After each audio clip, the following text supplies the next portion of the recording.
It's a big deal to me if you don't know. Now you know I'ma change your life. Just put your hands in the air. I'm Serenity. Today we have Dr.Rev Rodney Williams here to speak with us. Thank you for having me. And you're with Swope Parkway United Christian Church, right? Yes, I am. So tell us a little bit about how did you get to the point of being called Dr. Reverend? Because I know we talked a little bit about your educational background, and I found it very interesting. Why don't you give us a little background on that? Absolutely. A bachelor's of degree in business administration from Elizabeth City State University. After receiving that, I then matriculated at Virginia Union School of Theology, where I received a Master's of Divinity degree. Then I went on to Colgate Rochester Crozier to receive my Doctorate of Ministry in Transformative Leadership with a concentration in prophetic preaching.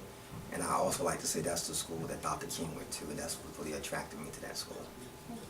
Now you said something about you took a picture with the key. That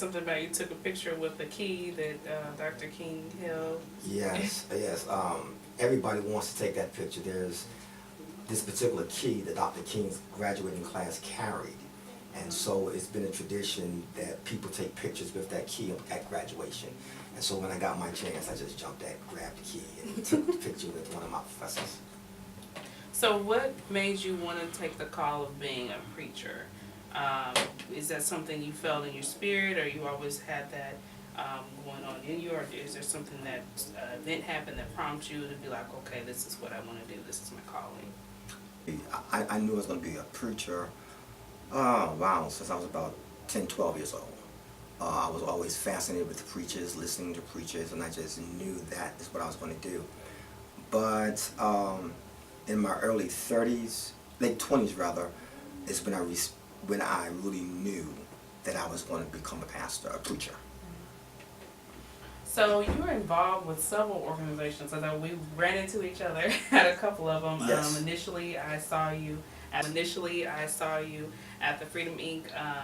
Was that a rewards ceremony? I think it was. Yes, it was. Yes, and you spoke there. Phenomenal speech, by the way. Then I ran into you at the Moore Square event. Yes. And I saw you at the SCLC press conference. So, yes. What are some organizations that you're involved in? You seem very. I'm involved with, first of all, the church in which I pastor, Swope Parkway United Christian Church. We're trying to become engaged more in the community and in the social justice area, especially. But I'm with a group called Moore Square, which is Metro Organization of Racial and Economic Equity. I'm the co-chair there. And I'm also the second vice president and the religious affairs chair of the NAACP here in Kansas City. I'm also with another group called the Missouri Faith Voices. I'm the president of that, and what that is, it is a collaboration of social justice communities that come together to work on major issues to hopefully help shape or touch the moral consciousness of the state of Missouri. So what would be something that you would prompt to say to young people, or maybe just African American males in general, about taking more of a leadership role in the community? Like, what would you tell them, or what's some things that you would encourage them to do? One of the things I would encourage, and I know it sounds old, but I would encourage all of our people to register and to vote. And the reason for that is your vote does count, and we have to make an impact on the political process. I would also say that we have this tendency to skip what we call the minor elections and only want to vote for the presidential election. I would suggest that the minor elections might be just as important, or maybe more important than the presidential election, because it's the minor elections where local politics can be changed and our voice does count. So I would encourage all of my brothers and sisters to make sure that they become registered voters and then vote on a consistent basis. I was having a discussion with someone when I went to St. Louis one time. It was around the time that the Ferguson happened. And I was trying to tell this young man about the importance of voting on the local level, not just when the president, especially like you seen an influx of African American people voting when Obama was running for office, and it's just like, and rightfully so, yes. Right. Yeah. So how did you get involved initially with Moore Square? Like, where did that partnership come up? Wow. That partnership came up when I became pastor. Our church, the Swope Parkway United Christian Church, is one of the founding members of Moore Square. Oh, okay. And the first day that I was here, I had an encounter with Moore Square, and I've been a part of them ever since. So, I know there's this thing that we talked about earlier, as far as more religious leaders getting involved in what's going on in the African American community, the injustice in the African American community. Yes. I am so glad that you, as a pastor of church, are doing that, because there needs to be more leaders in our community who are taking chances and taking strides to make things change.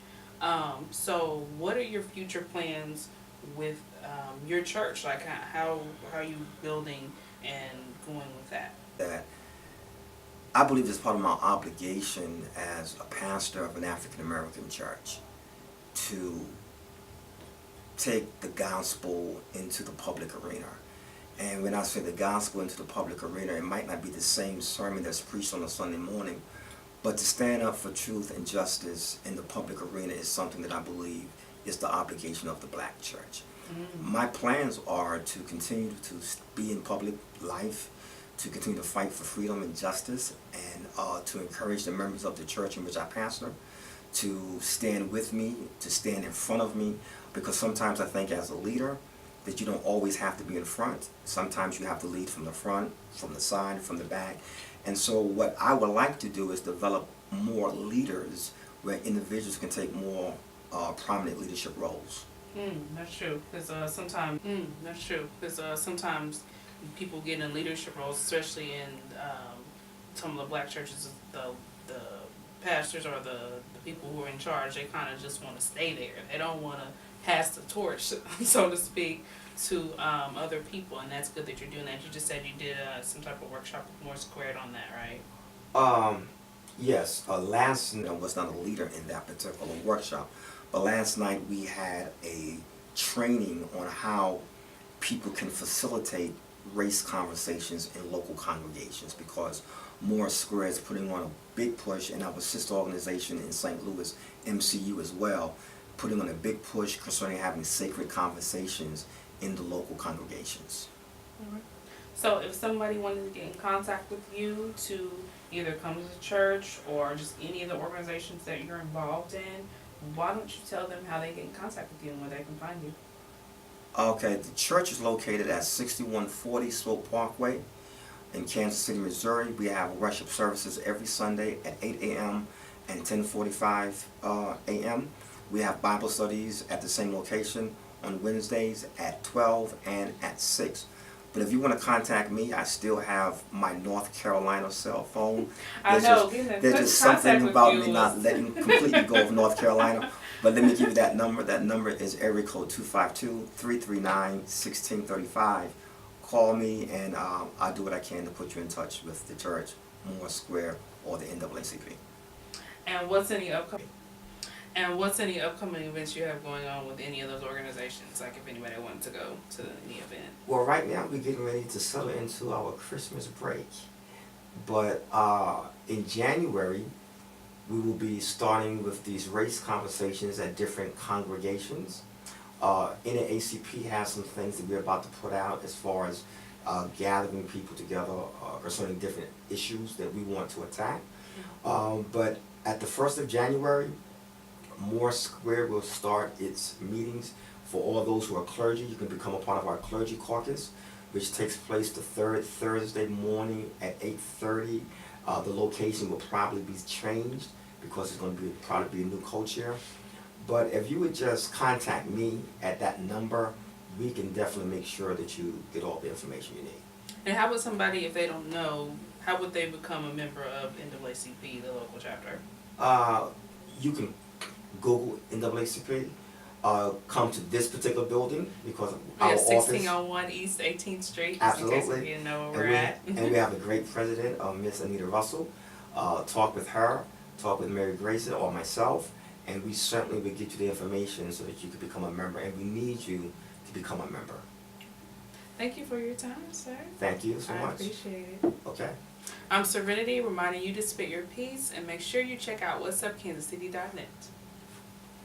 I'm IFBB Bikini Pro Cat Williams, and when I'm not working out in the gym, I'm searching the web on Cascade Media and What's Up Kansas City. So make sure you check them out.